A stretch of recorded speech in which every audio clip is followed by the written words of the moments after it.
सबको democratic right है, सब आ जी सकता है, सब सब आ लड़ सकते हैं। सकता है, हाँ किसी ये को तो दहेज में ग्वाल पोखर नहीं मिला है कि वही लड़ेगा, हाँ सब लड़ेगा इंशाल्लाह, हाँ, और लड़ना चाहिए। लड़ना चाहिए। बिल्कुल।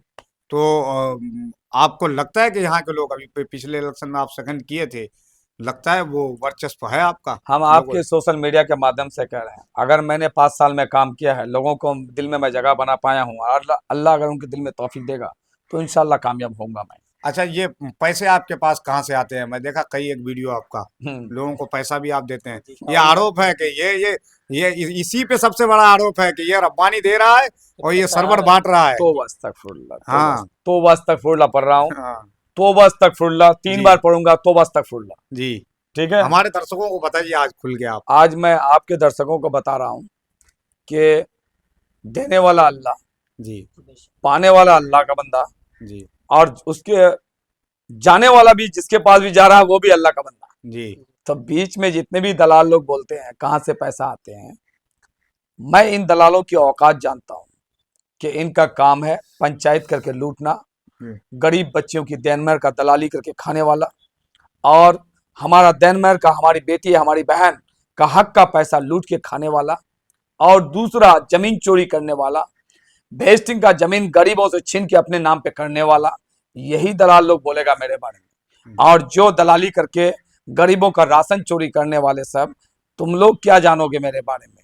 अरे मेरा जिस्म में जितना भी हक है, खून है, सब गरीबों के लिए है। जब मैं आया हूँ तो मैं गरीब के लिए तो दीवाना हूँ।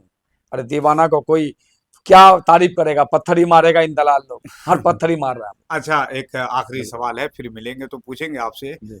गुलाम रब्बानी साहब, बतौर जो है आपके ग्वालपोखर के, हमारे ग्वालपोखर के, आप मंत्री भी रहे अच्छा, गुलाम आपने रब्बानी अभी एक साहब। बात बोला जी जी गुलाम रब्बानी साहब के बारे जी में, जी। मैं क्लियर करना चाहूंगा कि एक बताइए, ये कलम किसके लिए है? लिखने के लिए, कौन पकड़ सकता है इसको? जो पढ़ा लिखा होगा, जो लिखना जानता है, जिनको आता हो। अल्हम्दुलिल्लाह मैं पढ़ा लिखा तो हूँ, जी। फिजियोथेरेपिस्ट किया हूँ, अच्छा। 10+2 कर लिया, नहीं फिर जी, 5 साल हमें का किया, हाँ तो ये मेरे लिए है ना, हाँ बिल्कुल। मैं लिखने के लिए है ना। जी अब ये कलम लेके आप तोड़ दोगे तो मैं गुस्सा नहीं मानूंगा। बिल्कुल मानिएगा। यही किया है गुलाम रब्बानी साहब मेरे साथ। अच्छा ये कलम को मेरा तोड़ा और अनपर को सभापति बनाया, मुनी साहब की बीवी को, इसलिए मैं बीजेपी हुआ हूँ। अच्छा। समझ गए? कहानी समझ में आ गया? हाँ बिल्कुल बिल्कुल। गुलाम रब्बानी साहब ने अनपर को सभापति बनाया, अनपर को प्रधान बनाया, मेरी चचा भाभी को, और मेरा कलम लेके तोड़ा है। उस कलम, टूटा हुआ कलम लेके मैं लोगों के पास जा रहा हूँ कि मेरा कलम जोड़ दो, मैं इससे लिखना चाहता हूँ। अच्छा, ये तो रहा। अब इस पे भी एक सवाल है। तो अभी आप इंतजार करते हैं ना, 5 साल देखते, फिर आपको अपनी जगह पे वो बैठा लेते, हो सकता था। ना आप में खुदाई है ना मेरा में, कल क्या मेरा मौत है या नहीं वो तो अल्लाह बेहतर जानते हैं। मैं किसी के भरोसा में जीता नहीं हूँ, अल्लाह के रहम व करम में जीते हैं। जी कल के बारे में मैं फैसला नहीं कर सकता।